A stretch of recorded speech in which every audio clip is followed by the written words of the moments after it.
Honestly, family, I just want to have a conversation about really what we did with Screenshot. The documentary was cool.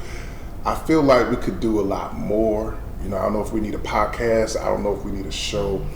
But we talked about the oversaturation of media on the mind. That's cool. But I want to bring it back to digital wellness. That's a term I want us to own. Like, what is digital wellness? Obviously, we know people are being impacted by what they see. Media is messing with people's minds, honestly.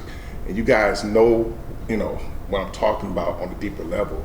I think we need to bring that out and then say it in layman's terms so we don't sound like deep, but they get us. Like, we're really talking about mental health on a whole nother level without saying the words mental health. Yeah. I don't want to, I want to get, cognitive health. I really want to deal with what's hitting people's, hearts and minds, what's getting in them. And so it's three things: consumption, belief, and behavior, CBB. I just want us to focus on that. What are people consuming? Is it making them better or worse? And obviously that causes them to have a belief system, which changes their behavior. We've seen that reentry, legacy as a whole. LMG is here to expose that. Y'all give me something on that. What can we do, how do we talk about it so that they get it? I think the awareness is the key thing, because if you think about the 1960s, 70s, the media was controlled on what you saw, what you heard, what type of stuff you watch. It was like one place you can go see it. It was the TV. And then the computer starts to arise and open people's minds up to all this other stuff. But today it's like hyper dopamine, everything's hyper because access to it is like that. So to answer your question, what do you do about it? I think you just have to be consciously aware of what you're doing, because you can get lost in just doing too much, and you don't know you're doing too much. You're just doing it. Because I think, like I said, back in the days, it was just different consumption levels. So what's the best way to put that message out now? Well, I think stuff like this.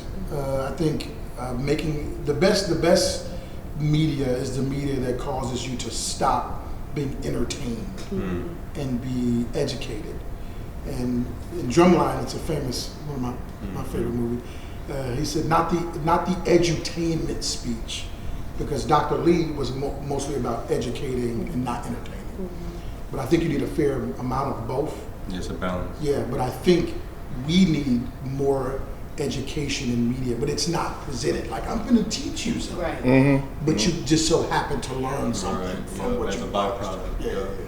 I like, for me, to do that, and I may be biased, but I think the storytelling element is, you all are journalists. I feel like, and you could give us more on that, like, how do we speak to this generation without, it's kind of like giving them the medicine and some candy. Bait and switch. I want you to get the message, but I want to say, hey, I'm educating you, like you said. I want to, hey, just talk about real life issues. Like, y'all laugh at me when I say this, but it's real serious when I talk about kids dying in the street and stuff. Like the woman who got burned on the train, factual, that they sat there and watched that. And somebody just burned her alive, and she said, this is real, happened in New York. And she's burning, and everybody just pull out their phones. Like, what happened? To somebody get some water or a coat or something to, make her stop, drop, and roll. And she burned to death standing up. That's unheard of. Have we lost our humanity? I think it's a piece of humanity, but there's also a mental instability that's growing in the youth. When we went into the schools, obviously, and talked with them about media and the oversaturation of media, the number one thing that they harbored on was media manipulation and mental health. So there's some sort of correlation with them not getting something sufficiently in their mind that drives them to social media to get it elsewhere. And then that opens a door for negative media, influential media, possessive media.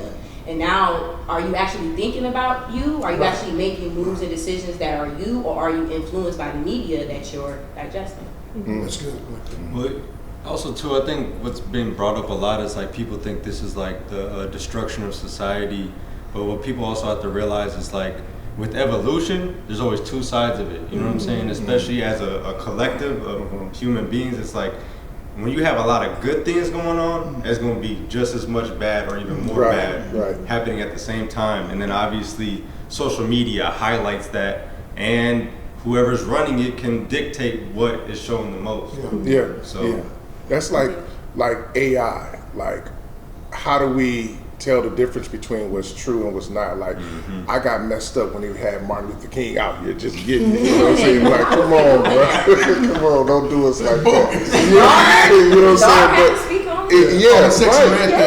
His daughter had to speak about that. Yeah, so it's like, come on, but at the same time, to your point, AI, you know, ChatGPT, it is very helpful, but it's harmful at the same time. So like, you can't have, you're getting both. You can't, if you had to make a choice, is it more helpful or harmful?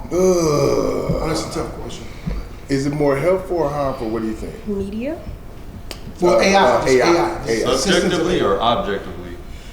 For yourself, you're asking for like my personal experience, or you're asking for just overall? I guess overall, the future. What? I would say overall, it's more negative. You think so? I think so.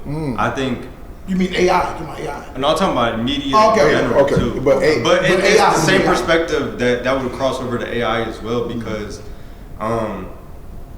it's probably like 90% of the world is unconscious in a sense. You know what I mean? To what technology really is. So when you have people who are just using it unconsciously, it's obviously going to have a majority of a negative effect on the people around you. You know what I mean? Like, we all see it. I think I'm gonna be raw with you all. Like, I have a pacemaker.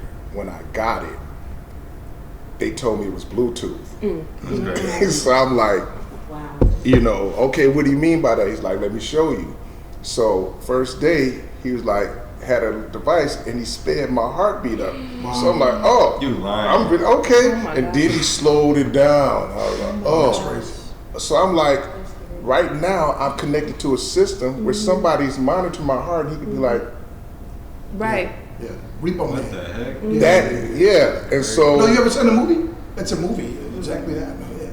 So you can imagine how I'm feeling. Like, when I think pacemaker, I'm thinking like back in the day, like some, you know, big device. And they say you used to have something by your bed and you had to sleep. Now they're like, no, everything you need is on your phone.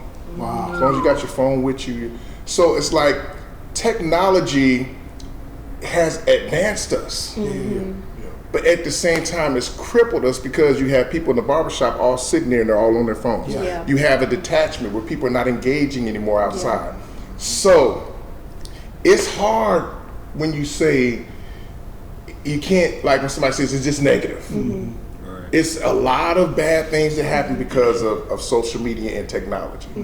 But then there's a lot of advancement that is done for us. So right, because there could be even more bad going on, but the positive could be more impactful than the bad is, even though there's a majority of the bad as well. And that's what people don't realize. It just takes one person to go on there and do something positive to change. You know what I mean? So that's a hard I'm thing. not gonna lie though.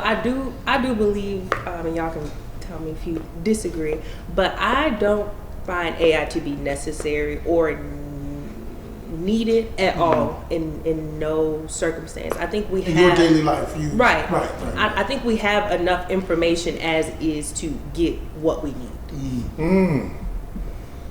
I think that's interesting because we really talking about industry. Because if you think about the Industrial Revolution, the same thing happened when that happened. When the cotton gin was created, that was not accepted at first. Because labor was this thing, we're like, well, slaves, this is it. But when the cotton gin was created, people were like, no, this is the devil. You know what I mean? The light bulb, all of these things were created, and it caused that civilization to question it. Like, no, this is bad, and some people will see good. But I think the catalyst around it is capitalism. I think all of the industries that we're talking about is surrounded by someone who created something to make a ton of money. And you can say, well, that's negative within itself. But most of the industry has created our way of living. Well, the nature of humans too is just, what do? We create new stuff. Right. So now, whether it's actually useful for us or not, it doesn't even matter. We just keep making. Every year there's going to be a new iPhone. Right. But the tough part about it is everything needs to become easier. The accessibility is the connection to make everything. Well, you don't got to do that no more. You can do it like this. And some of that stuff is needed. You need to learn how to jack a tire and not just have an electronic thing like Right. You need to. It's something about that you need to know. I want you all to think though, liken it to the medical industry. The advancements, really think about this, that we have in medical care, AI, to be able to see where the virus is, to be able to go in there with it used to have to cut you open, now they can just stick some right here and they can actually monitor and go through your vein and see what a blockage is.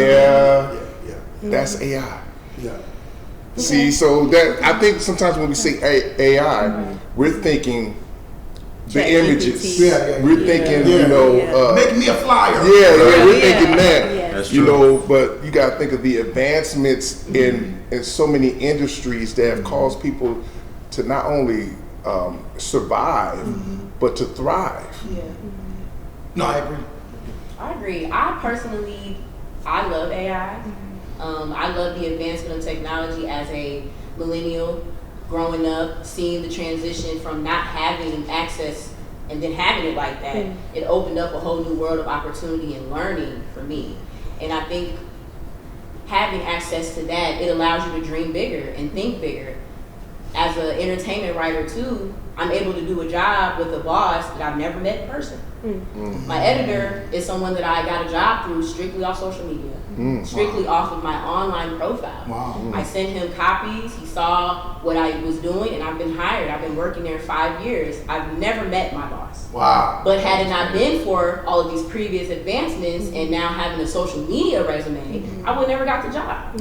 So I do think there's certain advancements of it that we have to acknowledge. It's so much money and opportunity now that you can make. You just got to know how to use it the right way. You got to know how to control the machine. Wait, okay, so when I think about the advancements of technology, I think about how somebody can take, like, you used to have to get before people. If you're a comedian, you have to do like a whole lot of stuff. Now you got like people like Country Rain, you got Drewski, all these people that are using their platform and they're becoming millionaires.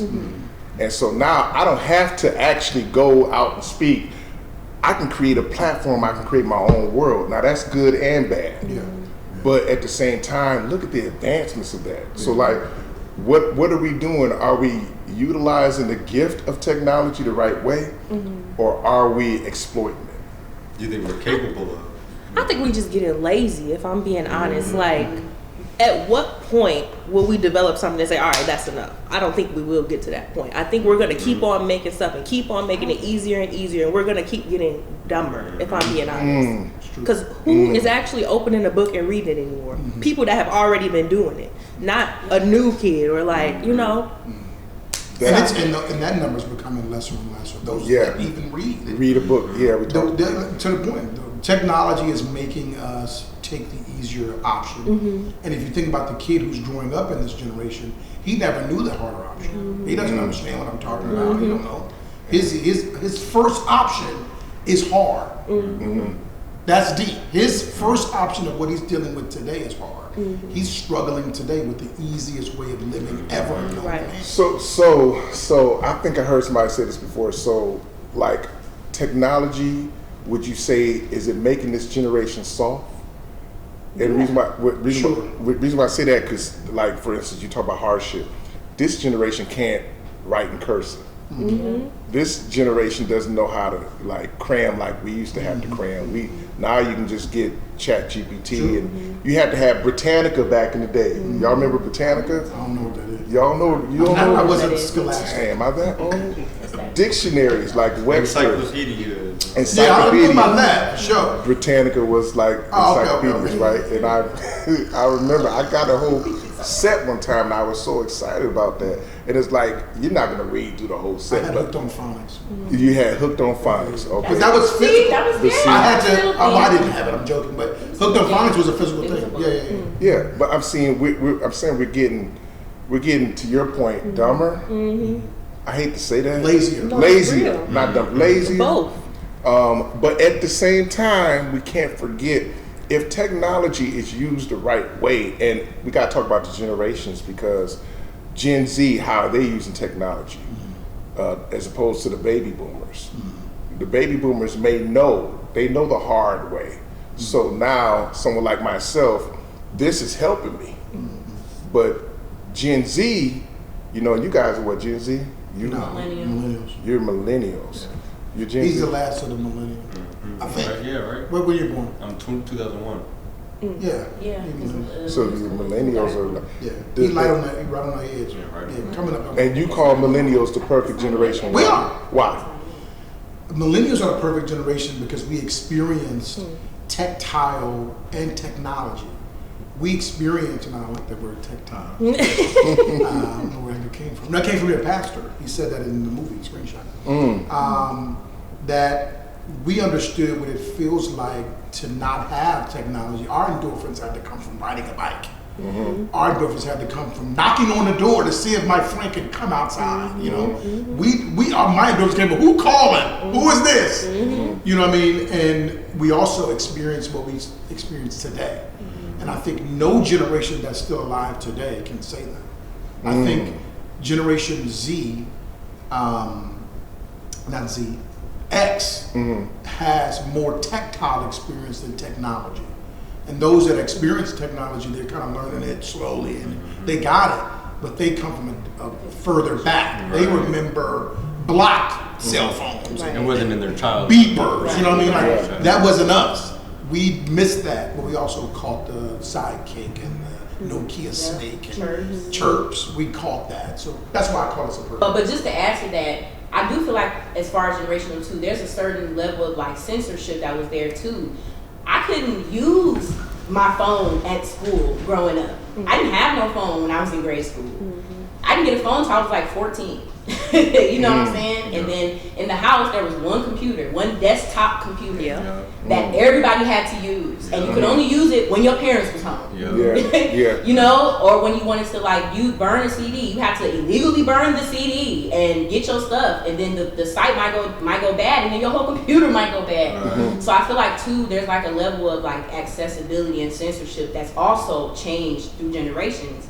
Back then, parents were more focused on being more hands-on and like, okay, get off that screen. But now it's like, I don't got nothing to say to you, go to your room, and then they go sit on their screen.